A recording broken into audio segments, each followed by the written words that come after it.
Well, hello, everybody, and welcome into this Monday, December 29th. And I'm Chris Allen, and this is 270 weather for the 270 area code and beyond.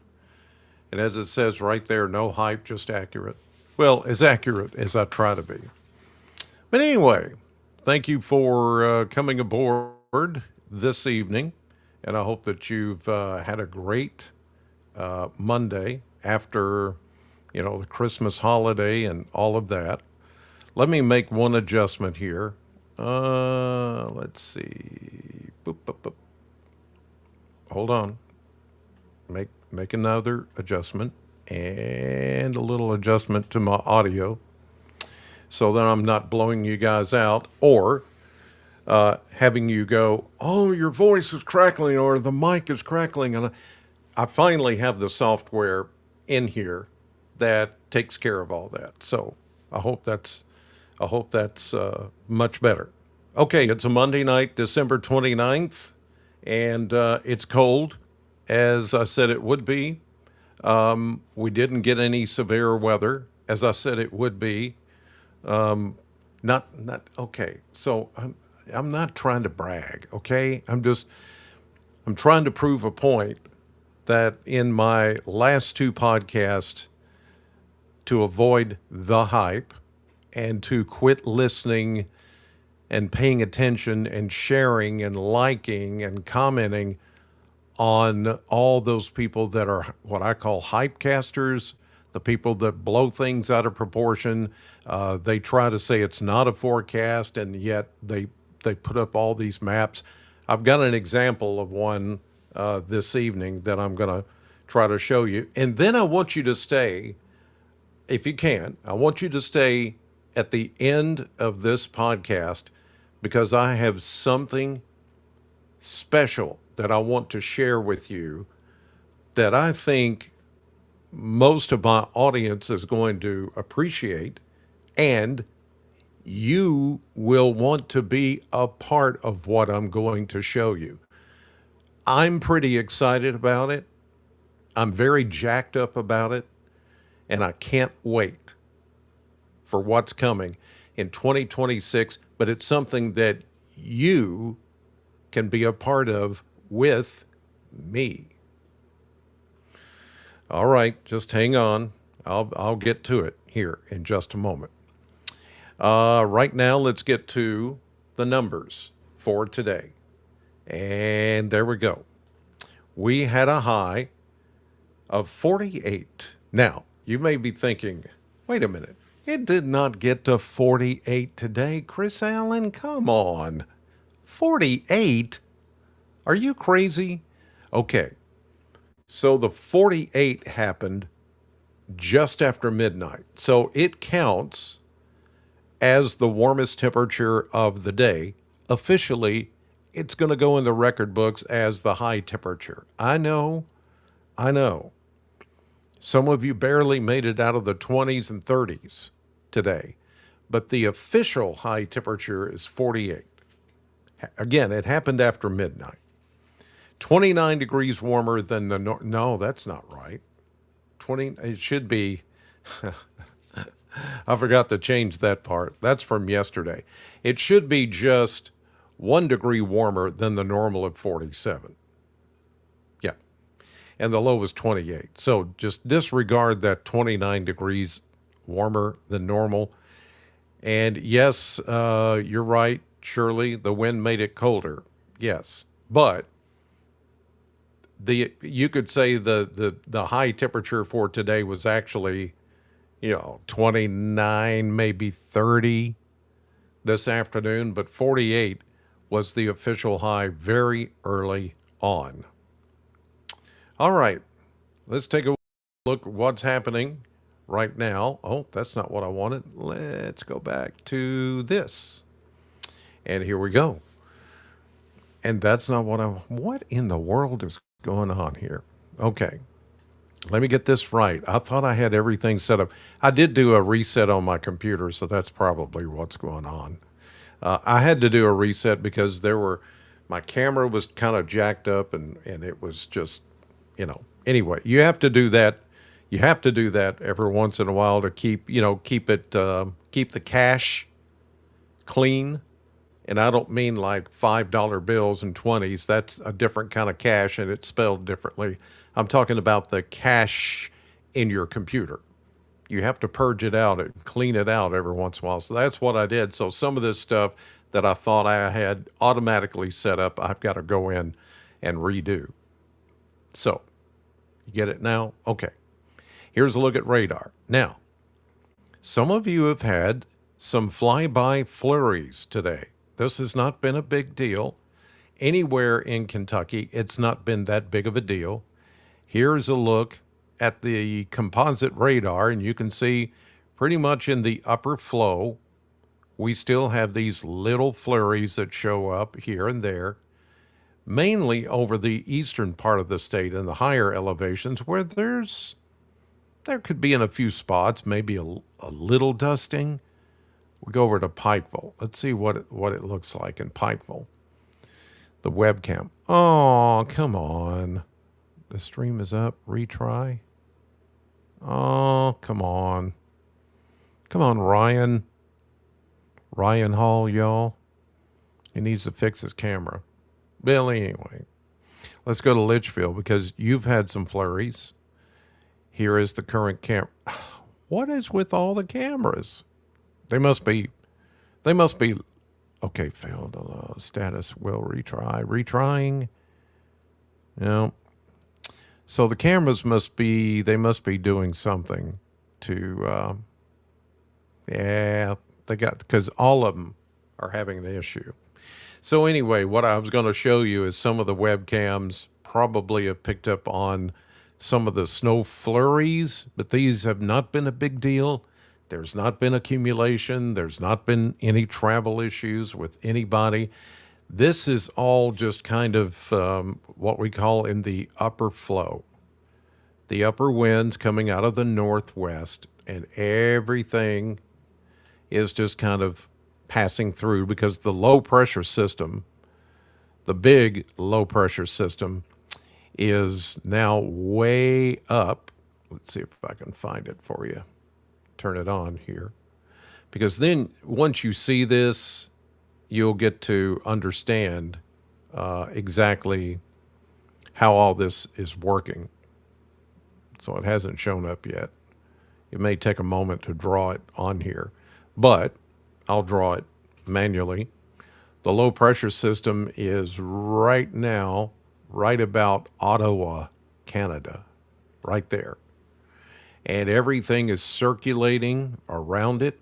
And this is that really tight low pressure system that I've been talking about the last few days and I explained the term bombogenesis and, bomb cyclone. Some other people threw out those words and people were asking me, well, what is this bomb in the atmosphere that they're talking about on social media? Again, like polar vortex and all the other atmospheric rivers and all these big terms that some social media weather people like to throw out just so they can look good, like they're smart.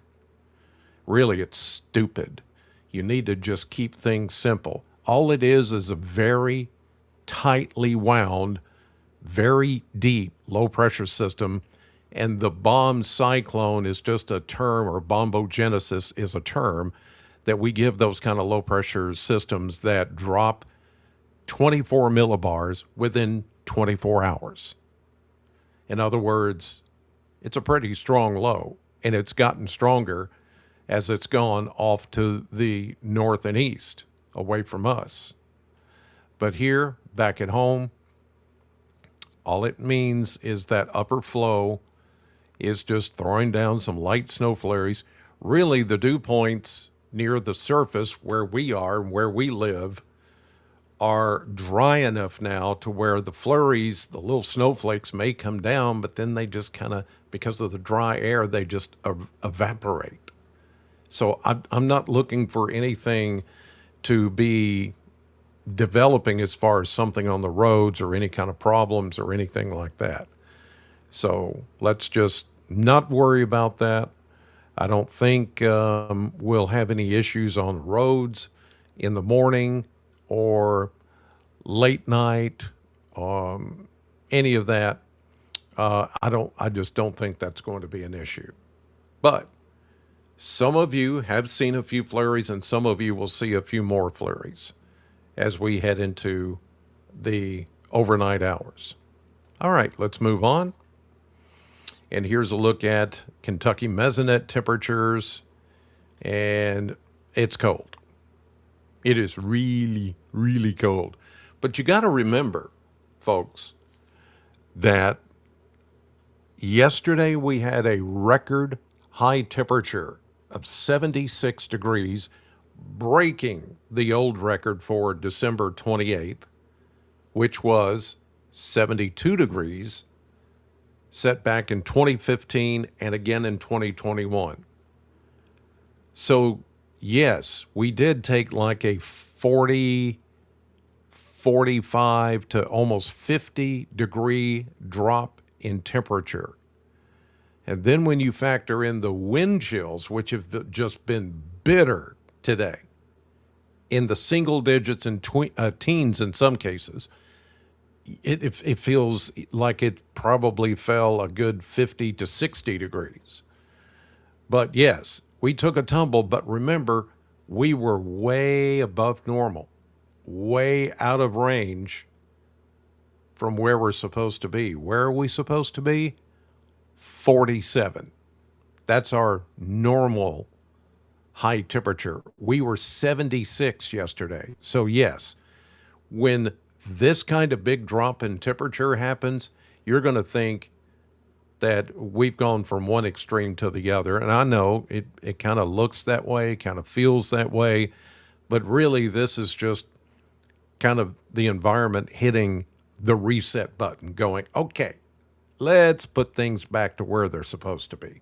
And sometimes when that happens, we go from above normal to below normal until things start to level out. And they will, as you'll soon see. But right now, boy, is it cold. Look at this. Here at 7:48 on this Monday evening, 20s, low 20s to the east, mid 20s here in Bowling Green, much of southern Kentucky, closer to 30 back into western Kentucky. That's current temperatures. How warm was it today? Well, again, these numbers are from after midnight. That's when the warmest temperature took place for the day, and that's what will go in the record books. We had a high of 48 officially here at the Bowling Green Airport. Some of you made it into the mid 40s. If you note, back here in western Kentucky, their high temperature, because of the cold front and the timing of the cold front, if you'll recall, was late last night toward 9, 10 o'clock. And so these places back into western Kentucky they did register their high temperature in the 30s instead of like us in the 40s. So the timing makes a difference on how it's logged as what was the high temperature, what was the low temperature. What about the low temperature? Well, it would be what we are right now, pretty much. As you can see, everybody's in the 20s. Yes, I do think somebody's going to get down into the teens for overnight lows tonight. The winds are going to relax a little bit more. Currently, the winds are from the northwest at 5 to 10 to 15, but we do have some gusts now still at 15 to 20. All right. What about the highest wind gust today? Well, the highest wind gusts have been 33, 38, 39, 32, 37. You get the idea. Anybody? Oh, there's a 40. I was looking for a 40 plus gust, and there it is. In Hart County, Munfordville, had a gust today of 42 miles per hour. And that just made things feel terrible. with the wind chill. What's been the wind chills? Well, here they are. Like I said, in some cases this morning we had single digit wind chills. Now we're getting wind chills in the teens. So a wind chill is what it feels like when you're outdoors. And if you have any exposed skin, like your ears, your nose, your face, your hands, hopefully you don't have anything else exposed. Now, yesterday when it was 76, yeah, I mean, I had short sleeve shirt on. I had shorts on. I hadn't put on shorts since, oh gosh, October, maybe early November. But I put on shorts yesterday. Felt good. It felt good, didn't it? But see now, this is what it feels like. You don't want to be outdoors in this. This is just nasty. Nasty, I tell you. All right, here we go to the maps. Now, here's that upper level energy. And let me show you, let me zoom out here so you can get a picture of the low pressure system. There it is. And look, it's at 980 millibar. Now, it went down, I think, to 970 something or 960 something. It was deep. It's still deep. It's still strong, but it's moving away now. It's into Canada. Notice the tight lines here. That's wind, deep low pressure system. And here's that little piece of energy on the backside of it, swinging through the Great Lakes. And that is what's bringing us these little snow flurries. Okay. But that's going to go away. So this is not going to amount to anything overnight. Not a big deal. Most of it will be gone. This is midnight. Here, 6 a.m. tomorrow morning. It's gone. Tomorrow morning we'll wake up mainly clear. And we are going to see just a few clouds during the day on Tuesday with sunshine and high pressure in control. Now, you'll notice that as we get into Tuesday evening around this time, high pressure is making the winds become more westerly. Now, it's not going to warm up all that much tomorrow. I think we're going to be in the low to mid 30s. But as we get into Wednesday, this is New Year's Eve day, 6 a.m. Here is another little piece of energy swinging through that same low pressure system. It just doesn't want to go away, even though it's far away. Here's another little, what we call a short wave, little trough, little disturbance passing through, and it may bring a few clouds. And if you're north of Bowling Green, right along the Ohio River, parts of Indiana, southern Ohio, even though it's not painted in the blue, I still think somebody once they get some clouds in this upper flow, they could have a flurry. Kind of like today, fly-by flurry, not a big deal. Here we go into 6 p.m. This is New Year's Eve. And here is a system that's dropping out of the upper Midwest and the Great Lakes, again with maybe some flyby flurries. All right, so if you're doing anything, say New Year's Eve and maybe toward midnight, Wednesday evening, it's going to be clear to partly cloudy, but where you see some clouds because of that disturbance, there could be, as you see here, some flurries, depending on where you are. More likely North Kentucky and Eastern Kentucky. Now here's New Year's Day. New Year's Day morning, January 1st, this Thursday. Little front's going to lay right across the area. It really doesn't change things much. It's a primarily dry front, one of those fast-moving little clipper systems that's not really going to do much of anything. But now, as we get into Friday, notice We've got high pressure in control of our weather, but with that front heading south and then a developing low pressure system over Texas, it's not a very strong one, but it's just a low pressure system. And it's going to, as you see, stall this boundary to the south of us and draw in just a little bit of Gulf moisture to maybe touch off some showers. Now, the chance of rain on Friday is like 30%. I mean, it's not much. And again, that's coverage, not amount. Percentage has to do with 30% of you watching me will get a raindrop or two. The rest of you, the other 70%, will not get anything. But anyway, we get into Friday evening into Saturday morning.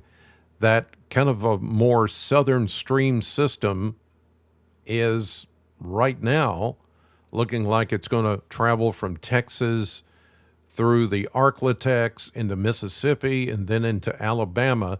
Now, if the temperatures were cold enough here, this coming into Kentucky, instead of being light rain, could be, now I'm saying it could be a little mixy or maybe even like sleet or freezing rain. Now, it's not showing that, but a lot depends on the track of that low. Anytime we have a low pressure system south of us, south of Kentucky, primarily in this Tennessee Valley area, and then it starts to come up and move like more northeast of us, those are the systems to watch if you want a winter system to do something for us. Those are going to be the ones. This one, as we get into Saturday and then into Sunday, it goes further south. Now, if it were tracking further north, then I would put up the red flag and go, ooh, we need to watch out for that. But in this case, as of right now, it's going to go south, which means we're not going to get much of anything, just light rain. As you see here on Sunday, it takes a dive toward the Gulf Coast. But, you know, that's Saturday. That's Friday, Saturday, Sunday. There's still time for this thing to change. But I have already seen today where somebody's predicting, here comes the new year, and oh my goodness, it's going to snow. Yeah, for our area. And ice, somebody else is predicting ice and chaos and all this other kind of stuff. Well, most of them are looking at GFS models, which are kind of old school, not as reliable as some of the newer modeling that's out there. And they're just pulling a GFS model and putting it up there going, oh, look, what's going to happen? Chaos, ice, snow, sleet. No. According to what I'm seeing, I don't think that's going to be the case. Here's Monday. This is where we do really warm up. Notice the winds come more out of the south and west. We're looking at 40s, even 50s, maybe 50s coming in by Monday. So if that's the case, then we would not see anything, you know, like that, that's going to be wintry. Okay. Now, let's take a look at the more reliable European model. The European model, as I've said many times, is quickly becoming the standard because it's proven itself over and over again that it knows how to read the behavior of systems. And I know you may be saying, well, why can't we just, I want American model. I don't want no European. I want American models. Well, we have to go on what's more accurate. Now, The National Weather Service and the American modeling is coming up with some newer things that maybe will be like this. But in the meantime, the European model is the one that is really hitting it closer to the nail on the head, so to speak. And just because it's called a European model, they could have called it something else, but it is derived from the European modeling, weather modeling system. So it's still called the European model, or we call it Euro. It's the Euro for short. And I know some of you don't like that. I'm all about USA and patriotic USA, USA. I get you. Wave the flag and all that kind of stuff. But when it comes to weather forecasting, we need something that's more accurate than the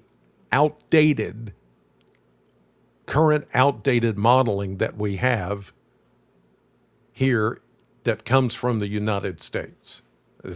That's just the truth, okay? It's just the truth. I hate to bring that out there like that, but that's what it is. So don't look at this and go, well, I'm not going to pay attention to that. It's European. Okay, enough of that. Here we go. So here's our big cold air that we're in right now. And you can see that that big trough, like right there. We call it a trough because remember the old, and I know some of you watch Gunsmoke and Have Gun Will Travel and Wagon Train and all those old Westerns, Bonanza. You know, when they come up and they take their horse and they put it right next to, yes, the water trough. And it's shaped like that, like what you see right there. It's a trough. So we have troughs in the atmosphere. North of that thick blue line, what we call the rain-snow line, this is where the air is coldest. And here we go into tomorrow and a very cold day. But here we go into Wednesday, the 31st, New Year's Eve day, and we start to see some moderation and some relaxing of that trough, and some of that cold air gets pushed a little north. Now, here is the thing that some of the people putting up GFS models are picking up on, and that is this little upper wave. Again, all of this is in the upper flow that goes from northwest to southeast, and you get some of this moisture coming off the Great Lakes with the upper flow, and you get these little pockets of snow that develop. But it doesn't look like much, and it doesn't look like it's going to affect all of Kentucky if this model holds true. So as far as it being a big, chaotic, wintry deal for the Ohio Valley and the Tennessee Valley, it doesn't appear that way. But like I said a while ago, things could change. I mean, that's Thursday, and today is just Monday. So here we go, New Year's Day. Chilly, yes, but starting to warm up a little more. Here we go into Thursday night, and notice the warmer air coming in, pushing the colder air north, and the warm air starts to take over, and the colder air starts to retreat off to the northeast. That pattern is going to continue as we get into next week. Now, here is a look at the model blender. And for those of you that watch me on normally here, you know all about the model blender. But for those of you who are new, and we've picked up a lot of new viewers lately, the model blender is this. You get an ensemble of different computer forecast models. There are dozens and dozens and dozens of those models. So imagine taking all of those models for the next 10 days, putting them in a blender and hitting the blend, and then pouring it out. This is what happens when you put all those models together, blend them up, and it's called the National Weather Service Blend of Models. I call it the model blender. And it gives us a pretty good baseline. A baseline. A lot can change with this as well. The further out you go, it's not going to be as accurate, but it gives us a baseline of what to expect as far as temperatures. So we're looking at tomorrow, and as you can see, a chilly 35 degrees or so, mid 30s. Then we start to see moderation here as we get into Wednesday. This is New Year's Eve day. It'll be in the mid 40s. Then this is New Year's Day, mid 40s. And look at Friday, all the way almost into the mid 50s. Yeah, that's good. Then we we level off. As I told you, I showed you that.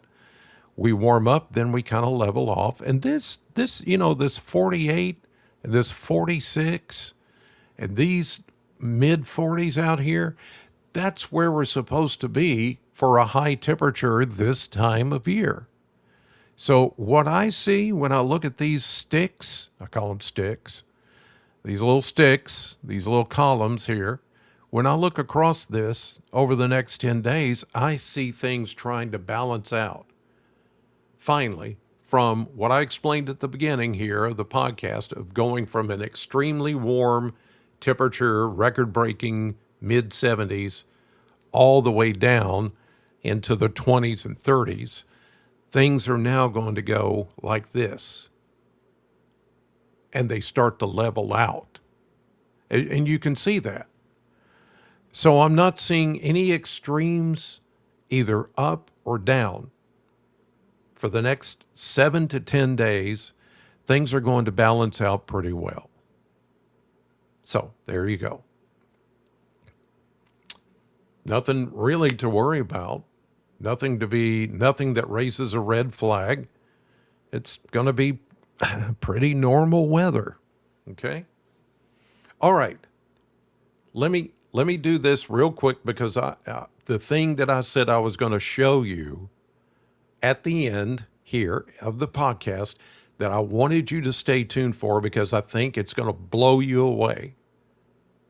And it's going to give you an opportunity to be with me. Well, I'm not going to give it away yet. Just hang on because I need to do this. I need to get a word in from our sponsor, R&R Controls, the home of the generator, the number one name in generators. And R&R Controls not only sells these generators, but they service them, they install them, they can come to your home, come to your business, and tell you exactly what you need. Because R&R Controls, even though they've been around for over 40 years doing HVAC, they've just, within the last couple of years, started doing generators. And boy, didn't we have more power outages yesterday with the gusty winds?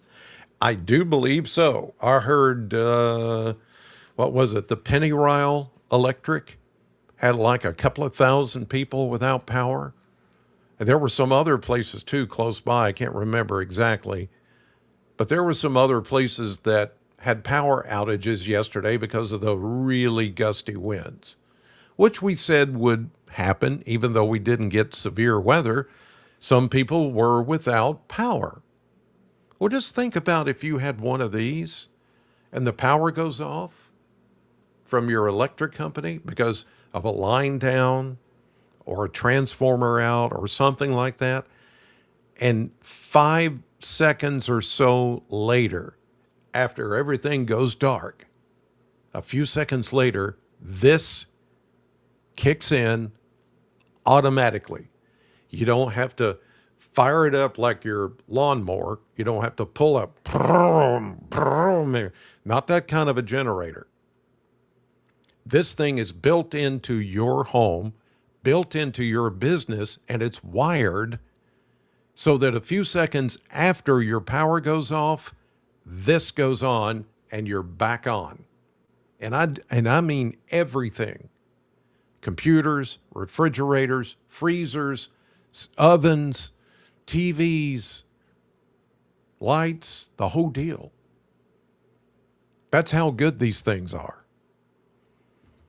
Generac Generators, the number one generator manufacturer. And R&R Controls can come out to your place and see, what it's going to take to get it done. And they can also talk to you about financing. There's the number at the top of the screen, 270-777-2024. Or you can go to rnrhvac.com. They also have another website, rnrcontrols.com, just like their name. And they have a Facebook page as well. You can go to that and contact them.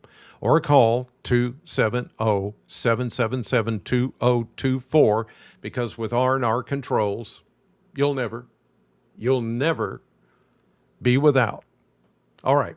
Now that we got our sponsor in there and I've made Barry Connolly very happy, I'm getting ready to make him happy again, because I haven't told him about this. Now get ready. Now wait, that's not what I want to show you, but I got to hit a button over here. This is what I want you to see. Oh, I can't wait to show you this. Here it comes. 3, 2, 1.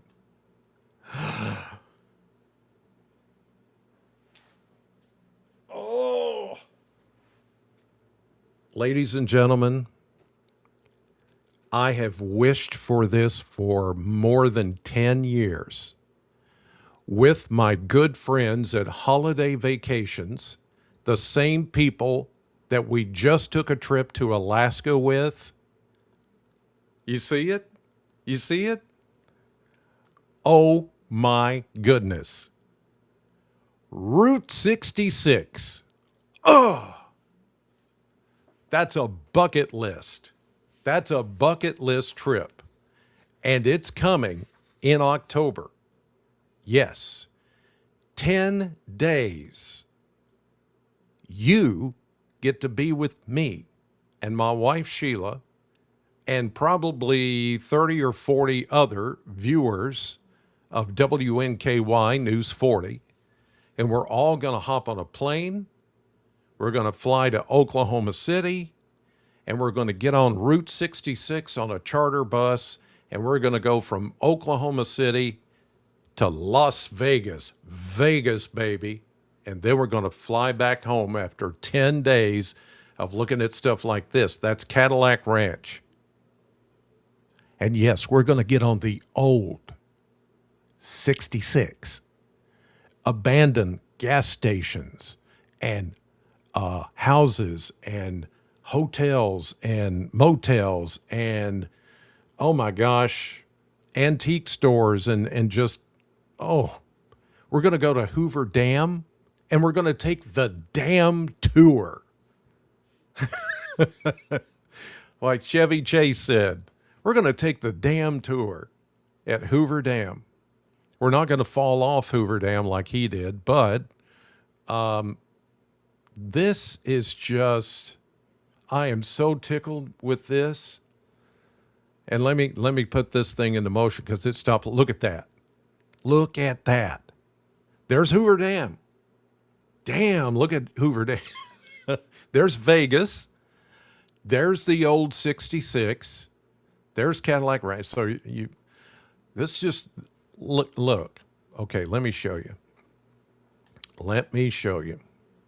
Now, I want you to understand that, yes, this does cost money, but we had a sold out full load of people that went with us earlier this year, back in September, to Alaska for 13 days.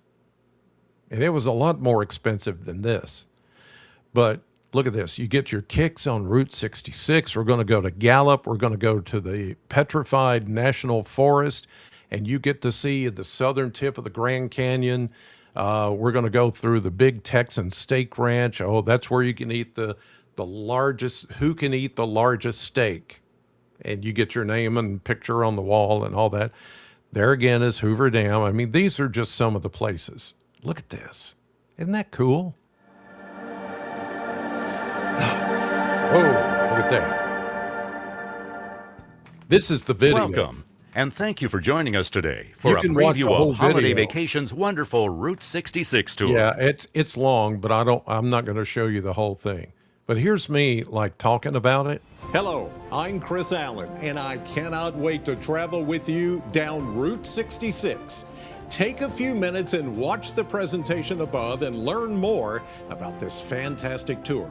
And as a thank you, you will receive a valuable travel credit. I look forward to seeing you on Route 66 as we celebrate the Mother Road's 100th anniversary. That's right. The 100th anniversary of Route 66. And there is the map.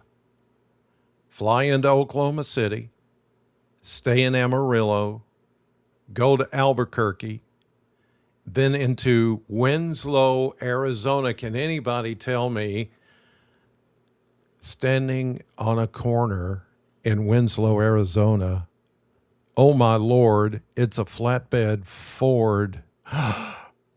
Yes, we're going there. Grand Canyon National Park, Kingman, and then Las Vegas. And we fly out of Las Vegas back home to Nashville. Well, we fly out of Nashville to Oklahoma City, then Vegas back to Nashville. Is anybody like just really, really fired up about this besides me? I know I'm going to be the one that's the most excited. But I want you to watch the film. You'll get a discount if you watch the video. There is a link. Let me get that link for you because that's important that you have this link, okay? And you can watch the travel show. Look at this. 14 meals included in the price, 8 breakfasts, 4 lunches, and 2 dinners.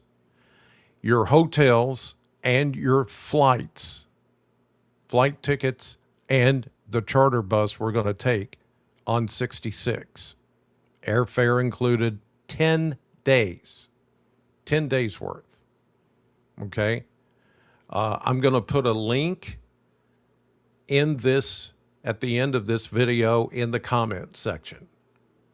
So that if you want to see the video and you want to learn more about going to Route 66 this October with me, then you can click that link and you get to see all of this and to see how it works. Man, I'm just so excited about that. I just cannot contain myself. It is going to be, it's one of my bucket list trips. And hopefully it will be for you too. All right. Enough of that. Let me also say that I am not going to be on TV tomorrow. I have a day off. We get these, for those of you that work full-time, salaried, every once in a while you get a comp day for working a holiday and all that. Well, I get a comp day tomorrow. So I'm taking tomorrow off. Now I'm going to meet up with my buddy, Danny Wilson, DW, in Glasgow. And if he agrees, I have a special place that we're going to go tomorrow. It's in Kentucky, but it's just this little place that I've never taken him before. And it's kind of like a throwback little blink of an eye town. Some of it, unfortunately, is abandoned. Some of it has just been left to kind of just fall apart. I hate that, but I love it in the sense I love finding those unique places. And if he agrees to go there tomorrow, we'll go. I'll take some pictures, and I'll have some posts about that. In the meantime, I'll see you guys back on Wednesday, New Year's Eve day. I'll see you back. In the meantime, if I don't see you by then, God bless you. Thank you for watching, and Happy New Year.